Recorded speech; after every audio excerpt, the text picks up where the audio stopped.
quiero presentarles, bastante emocionada y agradecida, a una hermana nuestra fraterna de la Fraternidad de San Alipio en el Escorial, cerca de Madrid, en España. Ella, con su sencillez, es una mujer muy preparada. Ella estudió magisterio, ciencias físicas en la Universidad Complutense y ha estudiado teología. Ha sido profesora en la escuela pública hasta que se ha jubilado. Está casada y le gusta mucho pintar y desde pequeña ha estado vinculada siempre al mundo de nuestra orden de San Agustín. Carmen, estamos muy agradecidos contigo porque nos regalas tu tiempo y tu sabiduría, y espero que para todos sea muy enriquecedor, que nos lo gocemos, y te agradecemos mucho de estar con nosotros. Bienvenida. Agradezco de todo corazón esta invitación para desarrollar esta charla en el curso convocado por la Comisión de Laicos de la Orden con el apoyo del Instituto de Espiritualidad Agustiniana. Para mí supone un gran reto y al mismo tiempo es una gracia ponerme de nuevo en comunicación con tantos laicos hermanos que gracias a estas nuevas tecnologías nos permiten disfrutar de vuestra presencia online. El tema, cuando me lo propuso el padre Edward, es atrayente. Ha sido tratado en múltiples ocasiones y estoy segura que todo lo que os voy a decir es un repaso para vosotros. Por supuesto, os expongo lo vivido y adquirido a lo largo de muchos años.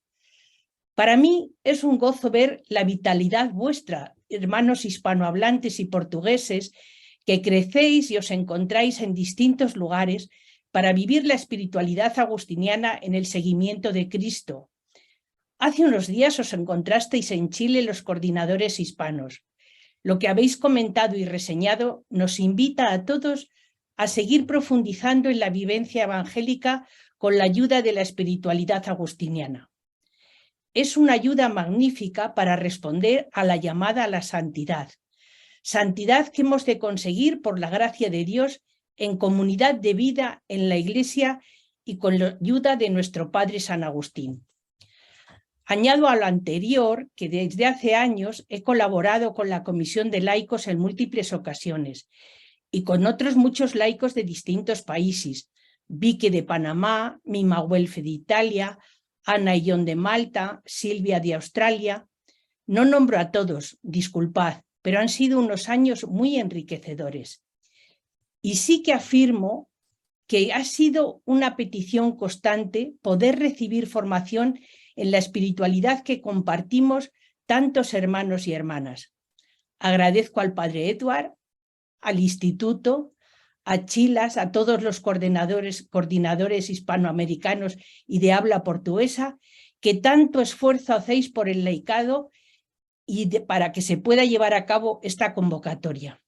Asimismo, deseo de todo corazón que en Europa vuelvan a surgir fuertes y crecientes fraternidades en las que reine la amistad y el amor. Pero es interesante que recordemos que nuestra vivencia comunitaria está sometida y apoyada en unos fuertes presupuestos teológicos y en la cual nos podemos sentir muy seguros. Para el Concilio Vaticano II, la Iglesia es el nuevo pueblo de Dios integrado por todos los bautizados que camina bajo la luz del Espíritu, según dice la Constitución sobre la Iglesia. La innovación de mayor trascendencia para la eclesiología y para la vida de la Iglesia ha sido centrar la teología sobre la comunión. Esto nos dicen en Christe Fidelicis Laici. De hecho, la noción de comunión impregnó durante el primer milenio la vida de la Iglesia naciente. Y no olvidemos que el texto de esta Constitución sobre la Iglesia se abre con una afirmación fundamental.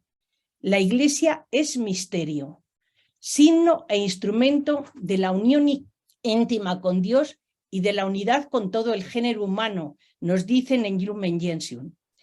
La aceptación por la fe de esta realidad humana y salvífica, penetrada por la presencia de Dios que llamamos Iglesia, es el enfoque válido para situar nuestra reflexión de comunidad de vida en la espiritualidad agustiniana. Debemos ahondar en la teología bautismal para vivir nuestra relación con la persona y el misterio de Cristo, y estar vinculados a su muerte y resurrección, que lo hemos hecho por el bautismo. Y este fundamento cristológico se complementa, con la dimensión antropológica, neumatológica, cristológica, escatológica y eclesiológica. De la dimensión antropológica nos habló hace 15 días el padre Gaitán. Esta dimensión marca algo nuevo, significa una novedad con su carga de esperanza y de compromiso y confianza. Al don de Dios recibido gratuitamente, le corresponde la respuesta libre del ser humano, de nosotros. Este es el momento de la conversión como vocación y tarea permanente del cristiano. Hablar de dimensión neumatológica es referirse a la igualdad entre la vida de Cristo y la vida del Espíritu. Es el Espíritu quien hace que el agua produzca el nuevo nacimiento en Cristo, y esto nos da el perdón de los pecados. Dice San Pablo en 1 Corintios, habéis sido lavados, habéis sido santificados, habéis sido justificados en el nombre de Cristo y por el Espíritu de nuestro Dios. Esta dimensión a veces no la consideramos suficientemente. La dimensión escatológica subraya la vida que espera a todos al final de los tiempos. No podemos olvidar que la Iglesia, y con ella todos los bautizados, se ordena a esta realidad escatológica del reino, que aunque de modo provisional e imperfecto, ya está presente en nuestra vida. Finalmente, la dimensión eclesiológica se refiere a la incorporación del bautizado al cuerpo de Cristo, que es la Iglesia. La comunión en un solo Señor y una sola fe por el bautismo supera todas las diferencias que puedan existir entre los bautizados y nos da como fruto la comunidad de hermanos que todos queremos vivir. Todos vosotros, los que habéis sido bautizados en Cristo, os revestisteis de Cristo. Sobre este misterio de unidad nos habla fundamentalmente San Agustín y se expresa así. Perdonad, yo no sé si vosotros veis la pantalla que estoy compartiendo. Yo no sé qué he hecho, que apenas la veo, pero veo que es la diapositiva adecuada a la que os voy a decir. San Agustín se expresa así: son muchos hombres y un hombre solo, muchos hombres y un solo Cristo. Los cristianos, juntamente con su cabeza ascendida a los cielos, forman el único Cristo. No es que Él sea uno y nosotros muchos, somos una realidad, una sola cosa. Y este es el único hombre que de verdad existe: Cristo, cabeza y cuerpo. Esto lo dice San Agustín en el comentario a los Salmos en el número 127. Es fundamental considerar que el paso de una iglesia desigual, clero y pueblo de Dios, dos categorías definidas de personas, a una iglesia de iguales, supone una revisión teológica profunda de roles y papeles del ministerio ordenado y la praxis eclesial. Aunque los signos de los tiempos son un viento a favor nuestro, el de los laicos, estamos ante una transición que todavía está por hacer. El proceso iniciado exige organizar el campo de la participación y la corresponsabilidad. Hemos de tener una confianza nacida de la fe creciente en el poder del Espíritu presente entre nosotros y un amor mutuo cada vez más pleno. Desde la confianza y el amor, sintiéndonos un solo pueblo que peregrina bajo la luz del Espíritu, es necesario borrar prejuicios mutuos, reconocer la mayoría de edad de los laicos y traducir en realidades concretas la Iglesia fraternidad.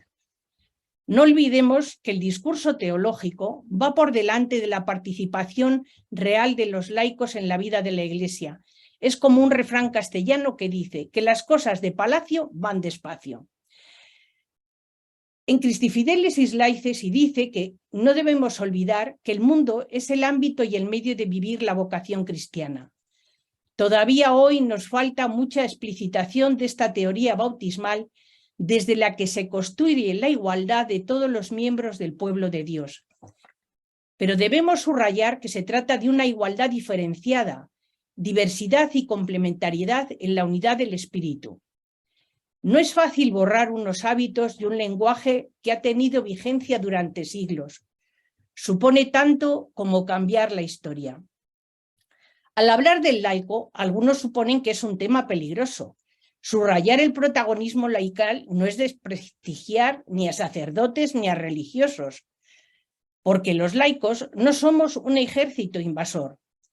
Todos los miembros de la Iglesia, los laicos, aunque no en el mismo grado, somos sacerdotes, profetas y reyes. Nuestra participación en la vida de la Iglesia no es una concesión gratuita que según los tiempos nos dan o nos retiran. En Apostolica Actuositatem, en el número 3 se afirma: el deber y el derecho del seglar, del laico en el apostolado, deriva de la unión con Cristo como cabeza. Insertos, por tanto, en Cristo por el bautismo, se robustece con el Espíritu que nos llega en la confirmación, y es el mismo Señor el que nos destina a ser apóstoles con nuestra vida. En el mundo vivimos todos con distintas realidades, como el matrimonio, la familia, el trabajo, la acción política, la economía, la cultura, la investigación científica. Los laicos desempeñamos un ministerio y anunciamos el Evangelio con nuestros hechos cotidianos. Por eso, la responsabilidad de hacerlos muy bien. Estos pensamientos están perfectamente descritos, en la exhortación apostólica Evangelii Nuntiandi en el número 6 de Pablo VI, que dice: el campo propio de la actividad laical y evangelizadora es el mundo dilatado en el que vivimos. Todos y cada uno, basándonos en estos presupuestos teológicos, vemos que es muy importante la fraternidad agustiniana que todos queremos construir. Es verdad que a lo largo de la historia los laicos hemos estado presentes en la orden, pero es a partir del capítulo del 2008 cuando los laicos erigidos en comunidad y en fraternidad somos el tercer brazo de la orden agustiniana dentro de esta gran familia en torno a San Agustín y que queremos vivir el Evangelio con el gran santo que es maestro de interioridad. En cada continente, por supuesto, tenemos costumbres diferentes, pero nuestra vocación a la santidad es única y vemos cómo poco a poco la orden nos escucha y vive en comunidad de vida con todos nosotros. Esto es muy enriquecedor. Cada uno tenemos una función distinta, un ministerio, pero todos para servir. En cada continente tenemos costumbres diferentes, pero nuestra vocación a la santidad es única. Y vemos cómo poco a poco la orden nos va abriendo camino, nos escucha, vive la comunidad junto a nosotros y esto es muy enriquecedor. La Iglesia, en el tema de esta ponencia, vemos que la comunión de vida en la espiritualidad agustiniana está profundamente vinculada, que es como una idea que nos describe una frase que se considera de San Agustín, pero que realmente no lo es, pero que voy a compartir con vosotros. San Agustín considera la Iglesia comunión, es decir, común unión. Pero la frase que os quiero recordar es la siguiente: en las cosas necesarias debemos tener unidad, en las dudosas libertad, y en todas debe regir la caridad. Me parece muy interesante para todos nosotros esta idea trinitaria: unidad, libertad, caridad. Y vamos a ir viendo poco a poco a lo largo de este encuentro que tenemos online. También es importante tener presente este trascendente mensaje agustiniano como lema de nuestra vida comunitaria, porque todos somos diferentes. ¿Cómo vamos a unir cada individualidad nuestra para ser un todo? Es una tendencia natural el individualismo. Somos cada uno diferentes, pero en cada opción que tenemos de vida debemos afianzarnos y ser fuertes. Y hay muchas posibilidades para vivir la vida cristiana, y una de ellas, de las opciones que se nos plantea, es la comunidad de vida. Y yo os pregunto, ¿cómo puede existir una comunidad de vida sin unidad en lo necesario, sin libertad en lo dudoso y sin caridad en todo y en todas las cosas? San Agustín comienza la regla, me parece que no avanza la pantalla, pero bueno, no os preocupéis. ¿Cómo podemos hacer vida esto que nos manda San Agustín? Mirar, la unidad no es uniformidad, no es hacer tabula rasa de todos los dones y carismas recibidos, es tomar conciencia de la riqueza que esto supone. Porque si os fijáis, con la unión de muchas uniformidades vamos construyendo un todo. Tenemos una raza, una lengua, una familia, un país. Pero si solo nos fijamos en esto, podemos caer en fundamentalismos. La comunidad será siempre como la Eucaristía, una unidad de elementos diversos. La antigua mitología nos ofrece un relato precioso que debemos tener presente. Es el relato de Procusto. Procusto era un hombre que tenía una hospedería en la que acogía a los que iban de camino. No obstante, Procusto tenía una peligrosa obsesión. Deseaba que todos sus huéspedes fueran de la misma medida, tuvieran una estatura uniforme y de este modo, al momento de ir a la cama, quería que todos se llenaran completamente en su cama. Así, a los que eran pequeños, ni corto ni perezoso les estiraba los brazos y las piernas, pero los que eran muy grandes les cortaba las piernas para que cupieran. Como veis, una atrocidad. Y una comunidad, siguiendo el modelo eucarístico propuesto por San Agustín, nunca puede ser la hospedería de Procusto. En esta hospedería se cortaban los carismas individuales y eso no lo podemos hacer nosotros. Hay que buscar la uniformidad en lugar de la unidad. Todos los elementos diferentes y diversos que pueden tener los hermanos deben ser un motivo de unión, no de desunión o separación. Cada uno estamos llamados a enriquecer a los demás con el carisma recibido, poniéndolo al servicio de todos y evitando cada uno el egoísmo y el individualismo. Más que la hospedería de Procusto, una comunidad debe ser una fuente de luz, un arco iris de esperanza en que cada hermano aporte su particularidad y su carisma personal para enriquecer el conjunto de los que nos rodean. La vida no es algo monolítico. La vida tiene aspectos vitales y necesarios, pero algunos otros pueden ser dudosos. Pero lo que no podemos dudar es que en todo debemos exigir unidad por la caridad. San Agustín en su regla acentuará cada aspecto sabiendo que en un monasterio no todos son iguales, lo dice en las Constituciones en el número 1. Se refiere a que hay elementos secundarios como salud, estrato social, formación, cualidades intelectuales, morales, etc. Dice San Agustín, a cada uno de vosotros distribuye a vuestro superior la comida, dice la regla agustiniana, a cada uno de vosotros distribuye a vuestro superior la comida y el vestido, pero no a todos por igual. No gozáis de la misma salud, sino que más bien tenéis distintas necesidades. Y dice que nos fijemos en los hechos de los apóstoles, que decía, todo lo poseían en común y se distribuía a cada uno según sus necesidades. Ciertamente no podemos trasvasar al pie de la letra estas palabras a nuestras fraternidades, pero sí tenemos que entender su profundo significado. A pesar de esta diferenciación inicial, debe existir una unidad esencial a través de la caridad. Es la caridad la que muchos corazones hacen que uno sea uno solo. En el corazón de Cristo es donde debemos estar unidos.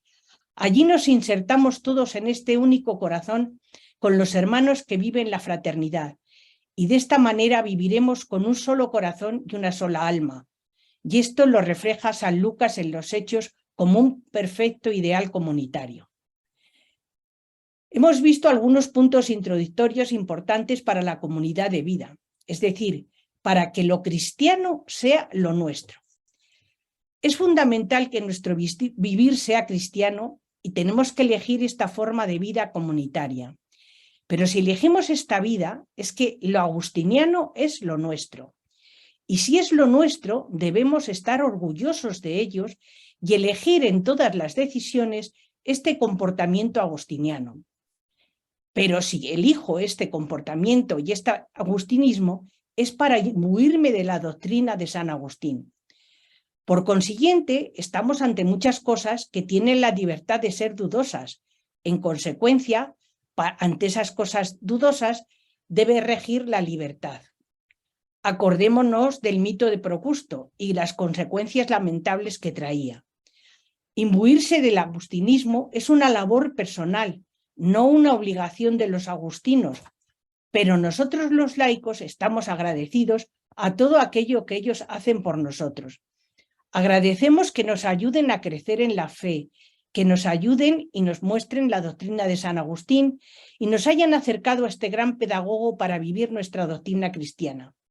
San Agustín es nuestra verdadera fuente de formación y el Evangelio es nuestra fuente más profunda que nos inyecta continuamente en el amor.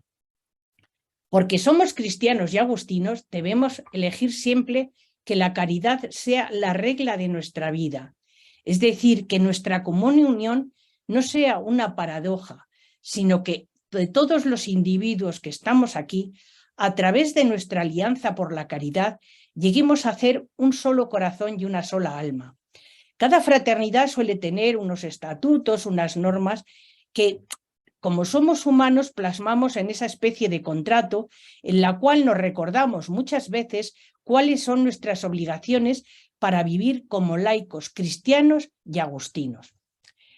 Pero no olvidemos que la comunidad es una respuesta a la llamada de Dios. Ya esta noción de llamada se entiende y tenemos que aclarar que es una llamada interior. No suenan las campanas y nos dicen, venga, a venir todos. No, no, no.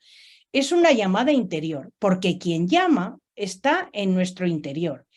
Y no solo está en nuestro interior, sino que desde el interior nos rige y nos vivifica. No busquemos el sonido exterior de esa llamada, como os digo, no. La llamada que Dios nos dirige a cada uno es única y normalmente la recibimos clara y diáfana en la medida que estamos disponibles para que Dios haga de nosotros lo que quiera. De nuevo son las palabras de San Agustín que son de una belleza inenarrable. He aquí que estabas dentro de mí y yo fuera, y por fuera te andaba buscando, y deforme como era, me lanzaba sobre la belleza de tus criaturas. Tú estabas conmigo, pero yo no estaba contigo. Me retenían alejado de ti aquellas realidades que si no estuviesen en ti no serían. Llamaste y clamaste y rompiste mi sordera. Brillaste y resplandeciste y ahuyentaste mi ceguera. Exhalaste tu fragancia y respiré. Fijaros qué belleza de texto si lo meditamos y lo vivimos poco a poco. Dice, y ya suspiro por ti, gusté de ti, siento hambre y sed. Me tocaste y me abrazaste en tu paz. Nos lo dice en el texto de Confesiones 10, 27, 38. Esta llamada de Dios en nuestro interior exige que demos una respuesta. Es una llamada que atrae e interpela nuestra disponibilidad. ¿Cómo hemos de responder y qué fuerza es la que nos mueve a responder? ¿Cómo realizamos esta respuesta que no pensemos es un movimiento raro, no, al que tenemos que hacer ante la llamada? No. Preguntemos también a San Agustín. Él ciertamente nos explica cómo hemos de responder. Él nos indica que sopesemos su bella y profunda enseñanza del pondus. Peso, motor, atracción. ¿Qué es lo que me hace moverme en respuesta a esta llamada? ¿Qué es lo que me mueve? ¿Qué es lo que me conduce? No hablamos de lo que nos llama la atención a nosotros. Eso es la llamada de Dios. De lo que nos absorbe y escuchamos es su llamada. Su llamada actúa dentro de nosotros y nos mueve a ir hacia Él. El amor, por tanto, me dirige. Llegados a este punto, me propongo una consideración a modo de paréntesis, pero por cierto para mí ha sido muy útil. Yo creo que no se debe decir el amor es mi peso, hemos de decir, usando las mismas palabras de San Agustín, mi peso es el amor. Y si os fijáis, no es lo mismo. Pues mi amor solamente debe ser nuestro Cristo, es decir, el objeto y el fin de mi amor es Cristo Dios. Voy hacia Él, Él me llama y yo respondo. Mi respuesta, lo que me mueve hacia Él, es el amor que Él me mueve y me impulsa a ir hacia Él. Mi gran decisión depende de esa disponibilidad que Él encuentra en mí. Nuestro motor interior y que nos hace caminar hacia Él, nos hace llegar a lo más excelso. Es lo que nos hace movernos y llegar hacia Él y lo que nos hace exclamar, Él me lleva por doquiera soy llevado, tu don me enciende y por Él soy llevado hacia arriba. Entender, por tanto, lo que es el peso significa entender la frase tan común, pondus meum amor meus, es decir, mi fuerza y mi motriz es el amor, el motor de mi vida. Vuelvo a repetir que esta llamada que Dios nos dirige a cada uno de nosotros no es única opción y normalmente nosotros la recibimos clara y diáfana, pero claro, la recibimos clara y diáfana si escuchamos a Dios tranquilamente y Él nos encuentra dispuestos a responder a esa llamada. A esa llamada solo se responde con amor. Al ser llamados por esa voz de Dios, la comunidad de vida se nos llama una comunidad de vida agustiniana. Y en esa comunidad de vida agustiniana tenemos que responder y pensar que es para ser testigos del Dios Trinidad. La Constitución de la Orden de San Agustín, en el capítulo 6, en el número 108, dice: nuestra comunidad de vida tiene su origen en la vida de la Trinidad. Dios es misterio de comunión del Padre y del Hijo y del Espíritu Santo. Podemos confrontar el Evangelio de San Juan en el capítulo 17. Y nos ha creado a su imagen y semejanza, según dice el Génesis, y nos ha llamado para que demos testimonio de Él con la vida fraterna. El primer punto es nuestra comunidad de vida, tiene su origen, por tanto, en la vida de la Trinidad. Esta afirmación está tomada de una frase de vida consagrada, una exhortación apostólica de Juan Pablo II, el 25 de marzo de 1996.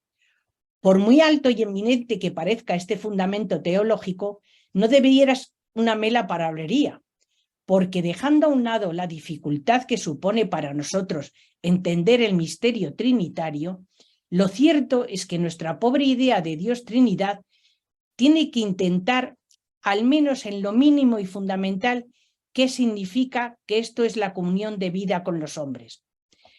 Hemos visto que la misión de comunión de vida se entiende como un reflejo de la vida trinitaria, y con razón. Este primer punto teológico de comunión de vida no es inaccesible ni demasiado intelectual, sino, como intentaremos ver poquito a poco, es profundamente bíblico y agustiniano. Es accesible y hemos leído algo muy importante. Nos ha llamado para que demos testimonio de Él con la vida fraterna. El primero de los argumentos bíblicos es el Evangelio de Juan, que dice: te pido que todos vivan unidos, Padre, como tú estás en mí y yo en ti, que también estén unidos a nosotros. De este modo, el mundo podrá creer que tú los has enviado. Este discurso que aparece en el Evangelio de Juan es algo maravilloso y que tenemos que desgranar poquito a poco, porque dice: de este modo el mundo podrá creer que tú me has enviado.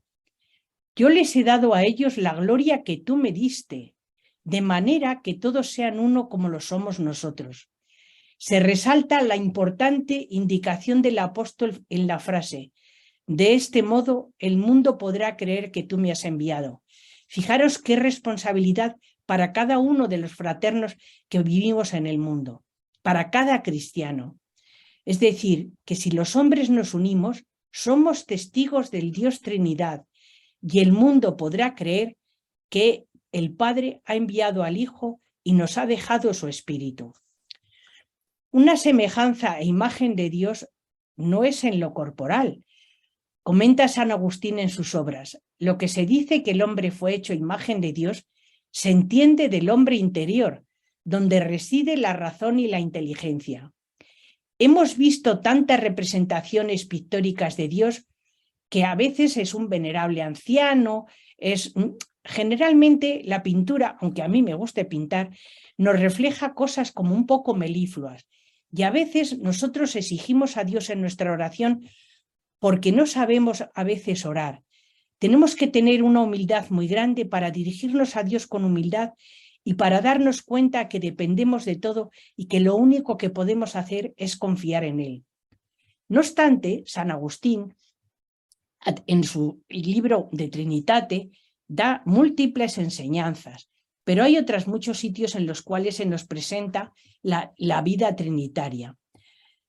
Es la razón y la inteligencia, siguiendo las huellas de San Agustín, la que nos hace una semejanza e imagen de Dios Trinidad. No debemos tener miedo a adentrarnos juntamente con San Agustín en esa imagen de Dios en nuestro propio ser. Él mismo, Agustín, en la lectura de su obra sobre la Trinidad, nos señala un ejemplo. Nos habla de nuestra inteligencia, nuestra voluntad y nuestra memoria. Entendamos que San Agustín desea exponer una imagen de Trinidad, imagen que es defectuosa, como todo lo humano, pero es iluminadora. Y elige un ejemplo fácil y asequible, que es el caso de la voluntad, que es la que quiere y la que ama. La voluntad se muestra de triple forma, como un acto, es decir, yo quiero amar, desarrollo una actividad que es el amor y tengo un objeto que el cual amo. San Agustín también dice otro ejemplo, la memoria, la inteligencia, la voluntad. Hay muchos ejemplos y realmente si leyéramos despacito el libro de Trinitate podríamos ir entendiendo muchas cosas. Pero San Agustín no solo trata el misterio de la Trinidad en esta obra. Para aquellos que quieren continuar su meditación, él tiene un sermón maravilloso, el Sermón 52. En él, aunque habla de una forma retórica, puesto que se dedicaba a enseñar retórica, explica la palabra de tal manera que me veo un poco obligado a compartirla con todos. No voy a leer el sermón porque es largo, tiene frases, como digo, muy retóricas y a veces sí que es difícil de entender si no se lee muy despacio. Pero sí quiero leeros el último trozo que él añade. Dice, lo que no hayáis entendido en lo que yo he dicho, pedírselo a Dios para que Él complete vuestro conocimiento. El Sermón 52, como os digo, es absolutamente bello y se debe leer con tranquilidad. Pero no solamente somos pues testigos de Dios con esto que os estoy relatando.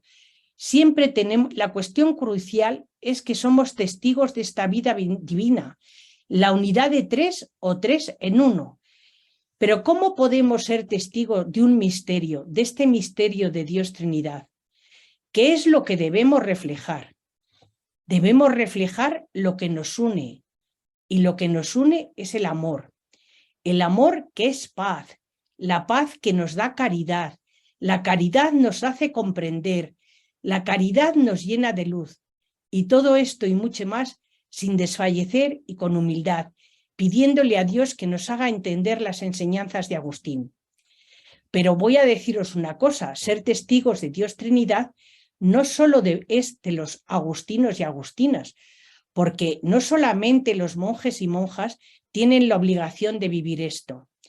Si nos fijamos claramente en las nuevas constituciones, en el número 40, dicen que la Orden de San Agustín está formada por hermanos profesos, novicios y miembros de las distintas circunscripciones, es decir, casi muchos de los que me estáis oyendo, las monjas agustinas en la orden y los fieles adscritos a las fraternidades seculares agustinianas, legítimamente erigidas por un decreto del prior general. Y añado a lo que hemos leído en las constituciones que la nota Comunión de Vida, Testigos de Dios Trinidad, es común y adecuada al simple cristiano, que es el que forma parte de la Iglesia y que, como os he dicho, esto aparece en vida consagrada. Por este motivo somos testigos de este Dios Trinidad. Y tengo que deciros que yo he acabado prácticamente lo que os estoy diciendo. Sé que positivamente no habéis podido ver la pantalla que he compartido porque no sé qué he hecho, realmente lo confieso humildemente. Ahora ya he terminado. Si queréis os digo luego después unas referencias de la bibliografía un poco que he usado. Os agradezco vuestra presencia, os animo a crecer, a fortificaros y a seguir formando unas fraternidades plenas que nos ayuden a crecer en el Dios Trinidad.